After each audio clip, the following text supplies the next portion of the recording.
Beyond the Fairway podcast, Dougie Fresco, Will Lowry in here. Henny's gonna stop by with us for a minute, but Henny, you know what? Henny's got a lot going on right now, Will, and I wish when she gets in here, we're gonna have to praise her because she got a baby with COVID, husband with COVID. She's trying to jump in here and do a whole bunch of things, and I feel you, Henny. Like I don't think a lot of people give mothers, especially in this Mother's Day week, enough credit what people have to deal with. So when Henny gets in here, we're gonna give her flowers. But what's up, homie, man? I ain't seen you in a while. Wait, I saw you like yesterday.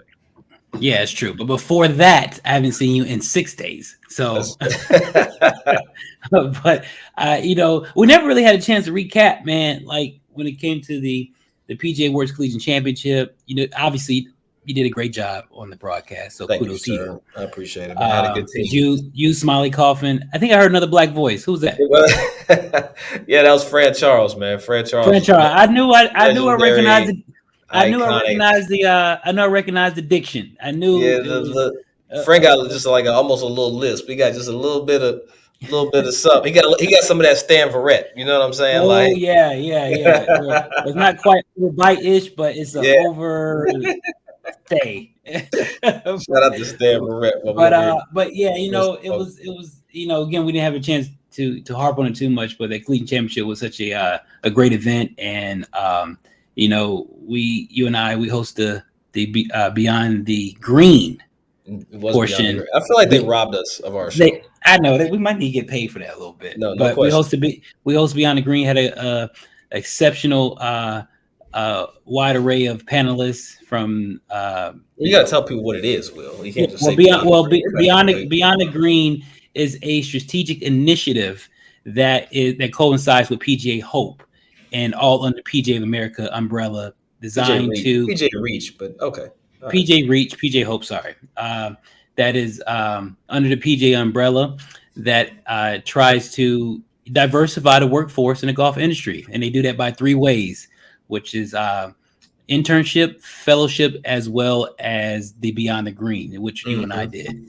And we hosted we had a great conversation. Kendall Murphy, Mackenzie Mack, and Miss Bobby Knight, president of Miles College. So it was a great event, very informal, and hence that's why we here in Monroe County.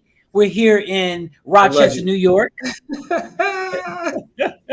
We're doing Monroe County. Hell, I didn't know County, dog. And that's pretty much what we're doing here. Again, we're doing the same Beyond the Green, and hopefully we can do our part in growing the game in the workforce amongst diverse candidates. So I feel like you read that. That's just. I did read that, dog. It's because I know my ish right now, man. I know my ish right now. But it's interesting though. We talk about PGA WORKS Collegiate Championship, and shout out to the Bison from Howard for the championship in the men's Division I, and the medalist honors for Everett Whiten Jr. Now here's my thing. Hit me. And I wish we had it to put up, and we may post it on. I'm gonna post it on socials. So every year in every golf tournament, the winning team, they run out to the green, pour water on the winners, etc. We've seen that. I mean, Jordan Spieth, Justin Thomas, all these players that have won the NCAA championship has had their teammates run out on the green, pour water on them. We've seen it on the LPGA Tour. We haven't seen it on the PGA Tour. We've seen it on the LPGA Tour. We see it in women's, men's, and collegiate golf. It's a consistent thing that happens. Did you read the comments when Golf Channel posted the Howard Bison clip of the black men running out onto the green? I did not read that. Hit me. Inform me. What happened? Did we have those clips? The comments were outrageous. People hid they didn't hide. They voiced their racist remarks via Instagram and Twitter. Oh, this is an abomination. Look at how they're tearing up the greens. Look at how this celebration on this green is just horrible and disgraceful. I did not see that. I did not see that. Go back to the. I was like, wow. Yeah, it's the thing that happens in golf consistently when the black folk do it, It's it's a detrimental to. problem. It's too much. It's too, and I Come don't know, on, Doug. You know we can't celebrate like everybody else. it's like, we can't do it. What are you thinking? Black people aren't allowed to celebrate golf how the other places do, and I really find that the commentary to be just disheartening, dog. Like how you It's gonna make these comments? I'm gonna pull it it, up. Like I'm gonna what? show you on my own Instagram because I was triggered. I'm not gonna stunt. Yeah, think about it. What that tells you is that that's how far we have to go. Like when people say that there's no racism out there or there's no prejudice, it still exists. When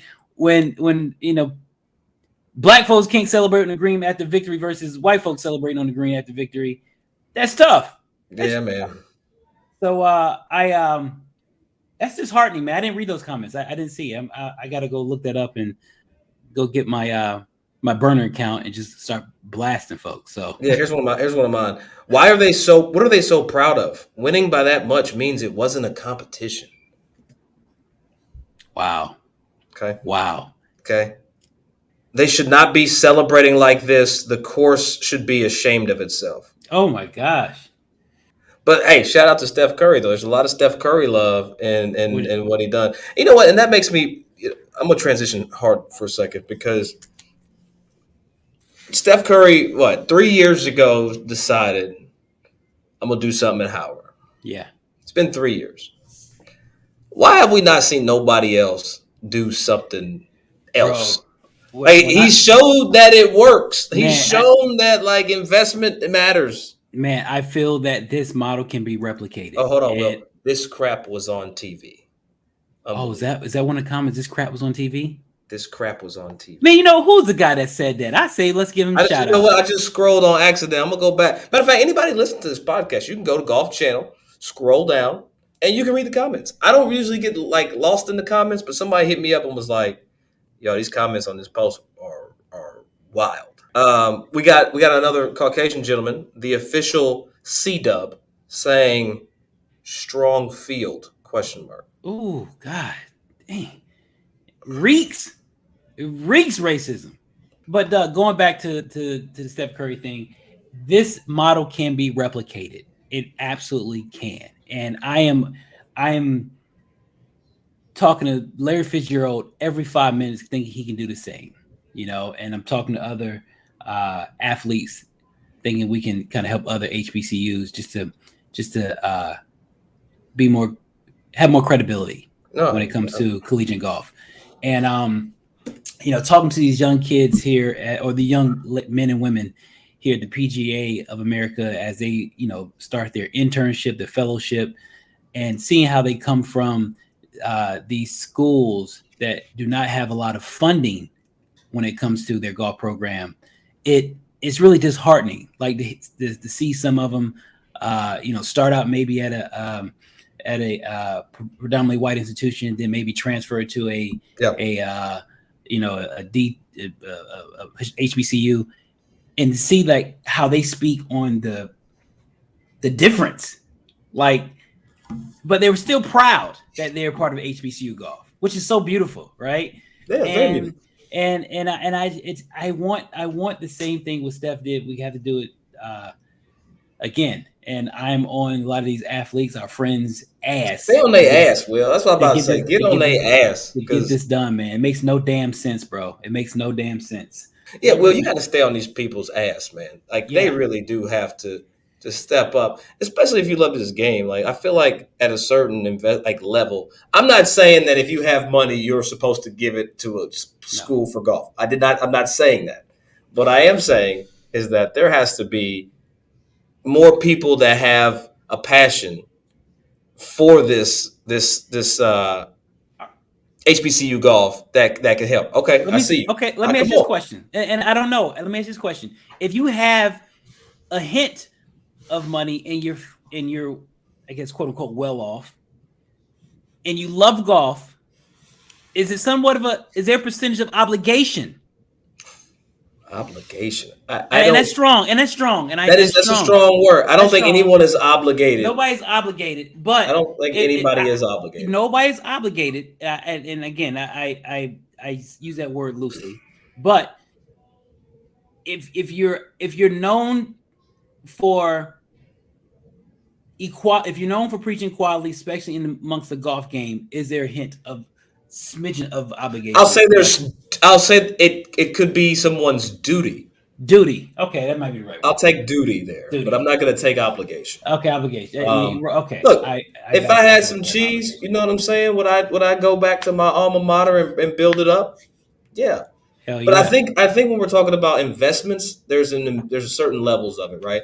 Have I done my best job with the Florida A&M men's golf program, keeping in touch, trying to show up, mentor, talk to guys about how everything is working, etc.? I don't think I've done a very good job of that. But again, I don't have the tens and tens of dollars that like a Steph Curry has, to where he can make an impactful endowment and hire coaches, etc.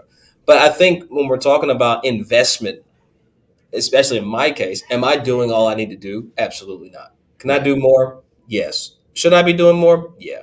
But that's also my version of investment, right? So I think when we're looking at people in the various levels, the investment also needs to be what can you do? Like, what can you do at your whatever level to make and grow the space that you give a damn about? Right. That's 100%. So no, I'm not mad at Fitz. I'm not mad at Fitz for not endowing a team yet.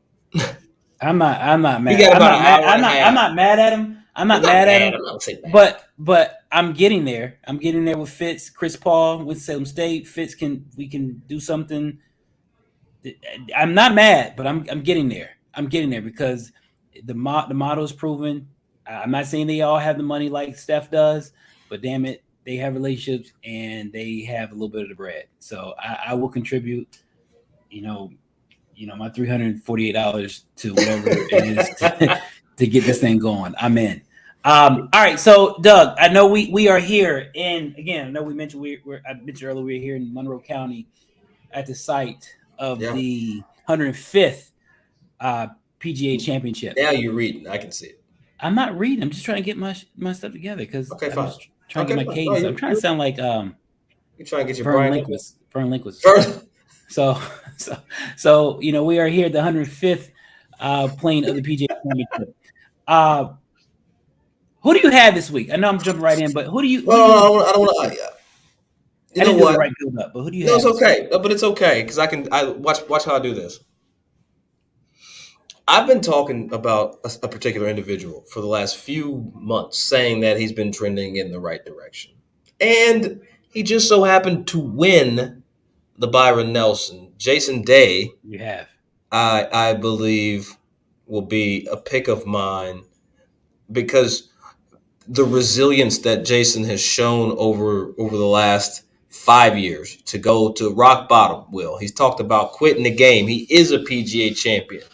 He knows what it's like, and now he's got a trophy, and he has confidence in whatever he and Chris Como have been working on. So I'm going to say he rolls back-to-back weeks. That's just me. I'm a fanboy of Jason Day, and I admit it. Well, yeah, I mean, I'm a fanboy. I get you. Good dude. I always thought PGA Championship and the Open Championship were the ones where the winners you don't know where they come from. And I put PGA. I mean, I know Ben Curtis won the Open, but I feel like the Ben Curtises of the world have the chance to win the PGA Championship. Now, granted, I get it. Absolutely. Granted, Justin Thomas won last year, but however, he almost got trumped by Mito Pereira last year. That's close enough. Close enough. I can never say it right. Sorry, Mito. MP is what I'm gonna call him, not Mizuno. So don't forget Zalatoris. He was in the playoff. Zalatoris was a runner up, but I do believe that this is the year that we're going to get the Sean McKill of the world who won in the 03. We're going to. I like how you did that. I like how you put the Sean McKill and the O'Kill. Exactly. That's what happened when you got. That's what happened when you got 8% left on your computer before this whole podcast gets turned off. I have no words for you this week. I have no words. But this is the year that we might get the Sean McKill who's 169 before he won the PGA Championship, or Rich Beam, who was ranked 73rd in the world before he won his PGA Championship. You're reading this. I'm not reading. I know my golf, bro. Do not. I'm impressed. I'm impressed. Don't do me like that, because I studied this ish, right?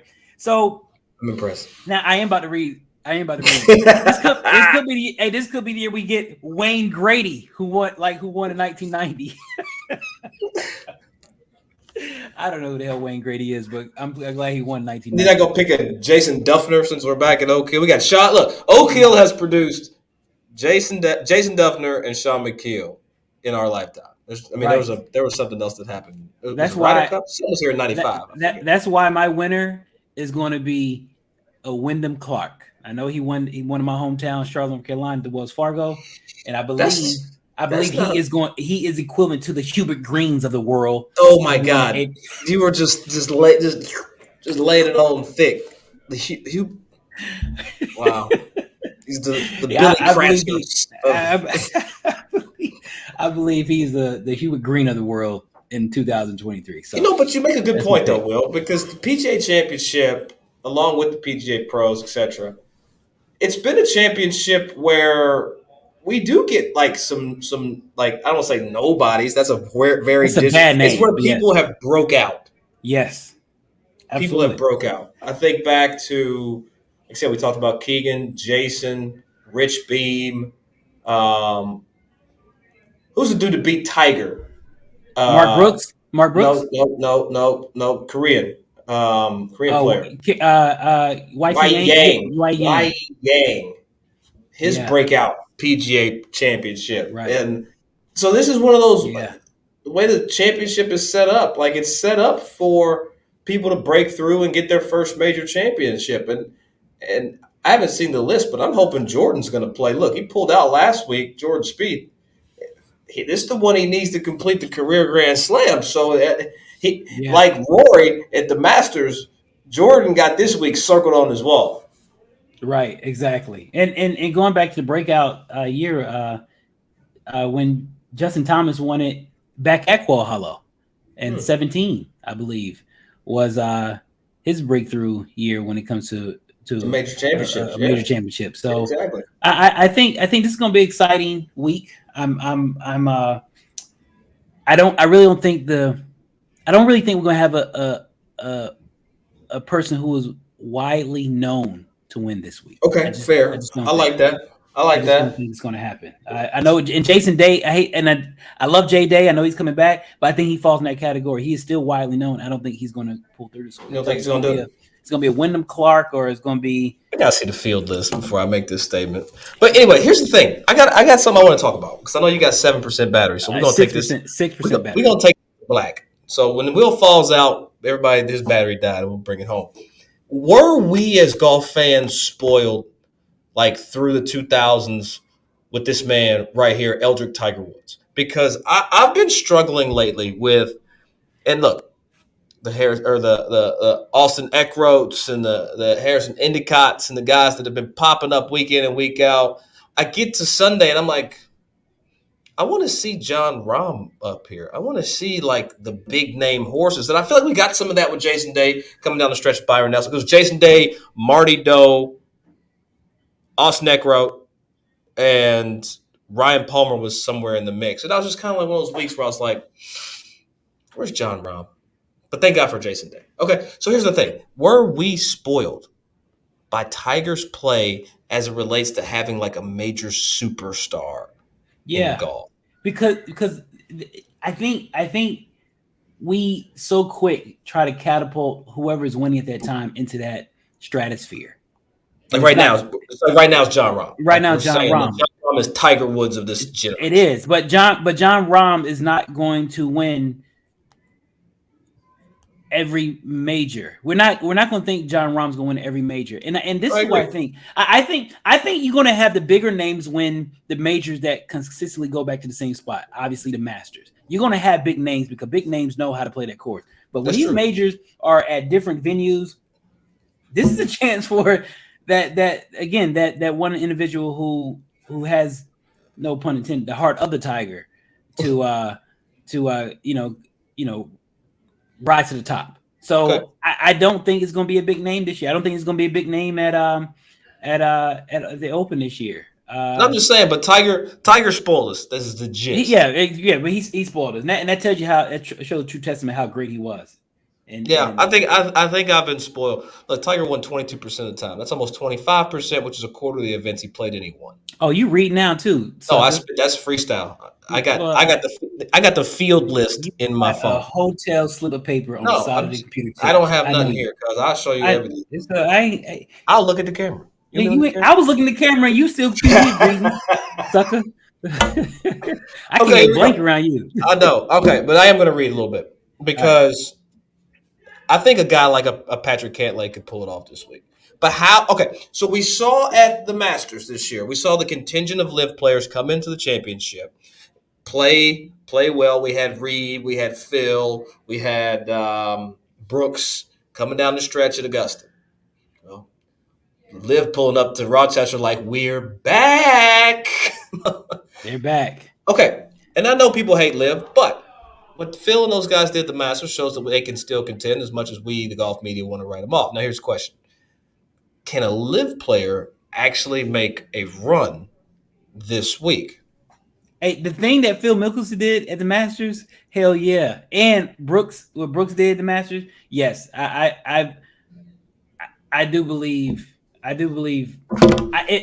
it's not a person who's not widely known, such as Wyndham Clark or et cetera, no offense to Wyndham Clark, WC, but I do believe that a LIV player can probably be that is considered an outlier that can probably win. Who that LIV player is? Could it be a Harold Varner? Harold Varner just came off. What was that? What's the stat you did tell me this morning?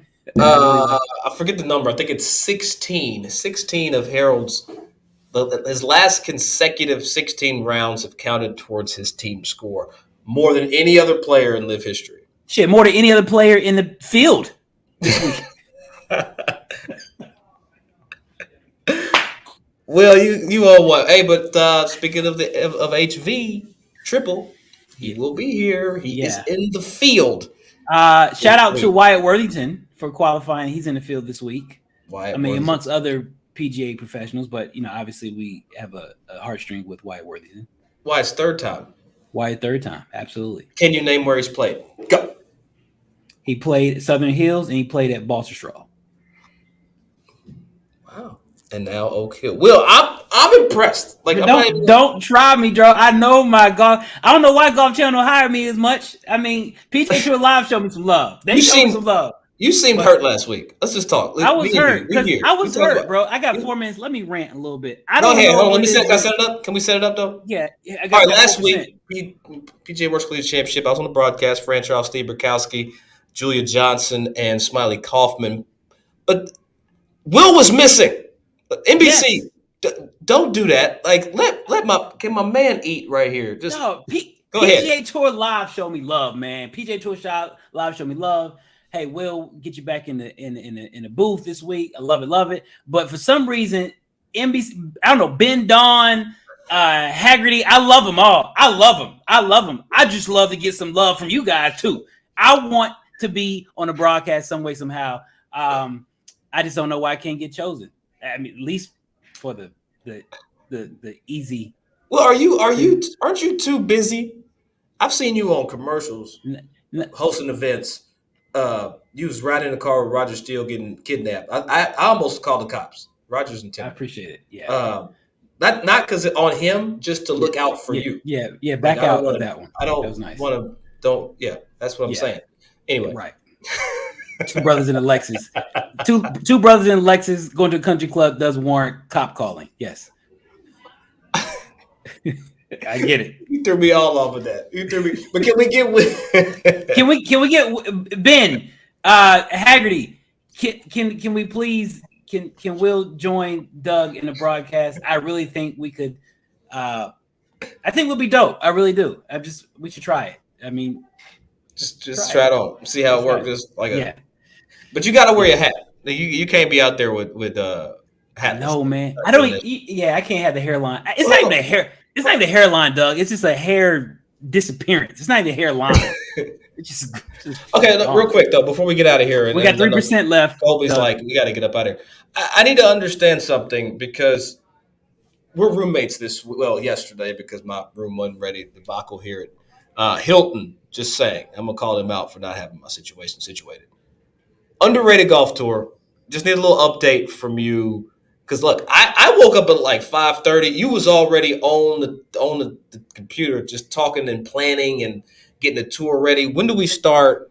When does the tour start, man? I just need to give me a little snippet. Give me something. Yes, underrated tour is on the way. We released the kids who have their underrated tour card. West Palm Beach, June 24th to 27th. In West Palm Beach at the park, the brand new park. I might want to check the website for those dates. Yeah, yes. There's a lot of. I had a lot of eye rolling that. There's a lot of dates that are going through my head. But yeah, this morning, man, sorry you had to wake up today because I was just talking to some parents, talking to some kids, and just we're all excited. Make sure the shoe sizes are in and the shirt sizes are in, and make sure I get my marching orders from the leaders. Shout out to Jay Rich, Rob Roxborough, and Sheree Singh, and all those guys. And we are on our way to ball being in the air in West Palm Beach, Florida. I don't think those guys that you just mentioned know how much you bleed this tour. How many phone calls you take when you on your own personal time. Hell, when you on our time, when we on NBC time, shit, the damn. Hey, where's the kid? What's his name? Well, where's he from? What's the scoring average? Okay, let me see what I can. I just feel like the underrated people need to give you more flowers. And they give me my flowers, Doug. They give me my flowers. It's all about it's the cause, man. It's what they don't know, Will. They don't know that you bleed. I want to tell them that Will. But think about it. But Rob Roxborough in getting these courses, he's bleeding because when it comes to contracts and courses. I know nothing about that stuff, and I see Rob going through the business when it comes to talking to the course directors and head pros and all that. Yeah. And Jay Rich is doing his thing when it comes to, when you realize you don't have a skill set, you admire other people's skill set. You talking about Jay Rich? He don't have a skill set? Jay Rich has a skill set, dog. He has a skill set of organizing, planning, and structure and. I don't have that stuff. Yeah. Jay, I'm D broke. How about that? Give me something. Jay Rich and D broke. Hilarious, Dougie Smith. That is hilarious. Jason Richards, aka Jay Rich, Douglas Smith, aka D broke. That's it. Call me D broke. Hey, look, man, Beyond the Fairway. Will, we've got a busy week. We got Beyond the Fairway, Beyond the Green here in Rochester. We got more people to inspire on this game. It's on the West Coast, East Coast this week, Rochester. But I gotta say one thing. I gotta tell a very special person happy birthday. It's not special to us, we don't know him. But happy birthday, Jim Nance, today. It's Jim Nance's 64th birthday. I'm putting it out because Jim Nance is one of those people that don't age. So I want to go ahead and put out there that Jim Nance is his 64th birthday right here today on Wednesday. I love that he has beat his consecutive streak of living today. Yeah, yes, I love this. Well, let's go paint this gospel of golf, man. Let's get to it. We got a lot of work to do. We're gonna be right back. We're gonna check on Henny Koyak, dealing with some family stuff, but we'll check on her, make sure she's good, our homie, and PGA Championship League. Let's go get on some players' nerves real quick. Let's do it.